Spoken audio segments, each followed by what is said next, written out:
വേറൊരു ന്യൂസും, അമിതമായാൽ ആൻറ്റിബയോട്ടിക്കും അപകടം, എന്തിനും ഒരു പരിധിയുണ്ട്. ആൻറ്റിബയോട്ടിക്കുകളെ അമിതമായ ഉപയോഗം ഉയർത്തുന്ന ഭീഷണികളെക്കുറിച്ച് ബോധവൽക്കരണം നടത്താൻ ആരോഗ്യവകുപ്പ് കുടുംബശ്രീയുമായി കൈകോർക്കും.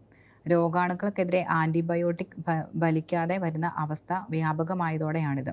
അത് ആൻറ്റിബയോട്ടിക്കുകൾ ഇപ്പോൾ കൂടുതലായിട്ട് നമ്മൾ ഉപയോഗിക്കുന്നുണ്ട്. അപ്പം അതിൻ്റെ ഉയർന്നു വരുന്ന ഭീഷണികളെക്കുറിച്ച് ആരോഗ്യവകുപ്പ് ബോധവൽക്കരണം നടത്താനായി കുടുംബശ്രീയുമായി കൈകോർക്കും.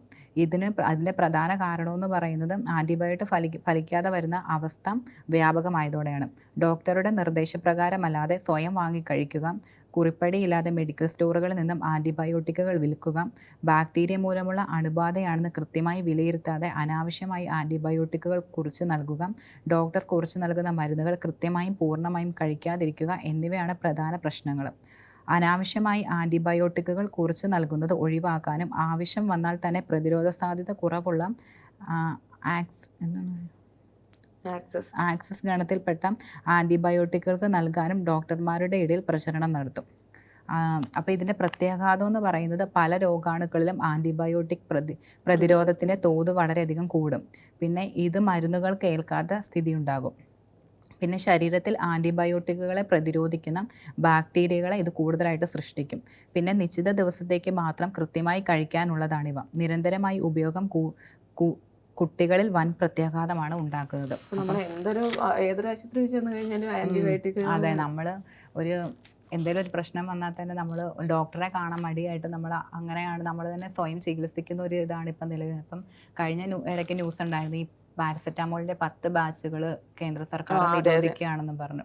അപ്പം അനാവശ്യമായിട്ട് മരുന്ന് അങ്ങനെ കഴിക്കാതിരിക്കുക. കാരണം നമ്മൾ എന്തെങ്കിലും ഒരു ചെറിയ പനിയാണെങ്കിൽ പോലും നമ്മൾ ഡോക്ടറിനെ കണ്ടിട്ട് ഡോക്ടർ തരുന്ന മരുന്ന് മാത്രം കഴിക്കുക. അതിനാൽ നമ്മൾ സ്വയം ചികിത്സിക്കാൻ നിന്ന് ആദ്യമൊക്കെ മാറും, പിന്നെ അതിൻ്റെ പ്രത്യാഘാതം അനുഭവിക്കേണ്ടതെന്ന് പിന്നെ കുറേ നാൾ കഴിയുമ്പോഴായിരിക്കും.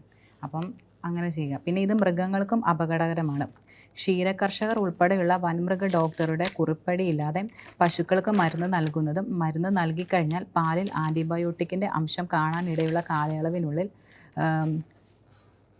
കറക്കുന്ന പാൽ വിൽക്കുന്നതും ഒഴിവാക്കണം. കോഴി, താറാവ് എന്നിവയ്ക്ക് രോഗം വരാതിരിക്കാൻ ആൻറ്റിബയോട്ടിക്കുകൾ നൽകുന്നതും ഇറച്ചിയിലൂടെ ആൻറ്റിബയോട്ടിക്കുകൾ മനുഷ്യ ശരീരത്തിന് ഇടയാക്കും.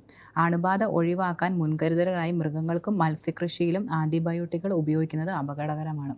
അപ്പം മൃഗങ്ങളിൽ നിന്ന് നമ്മളവരുടെ മാംസം കഴിക്കുന്നുണ്ടെന്ന് അപ്പം നമ്മളിലേക്കും വരും. അപ്പോൾ അതും പ്രത്യേകം നമ്മൾ മനുഷ്യരുടെ മാത്രമല്ല മൃഗങ്ങളുടെയും കാര്യത്തിൽ ശ്രദ്ധിക്കണം.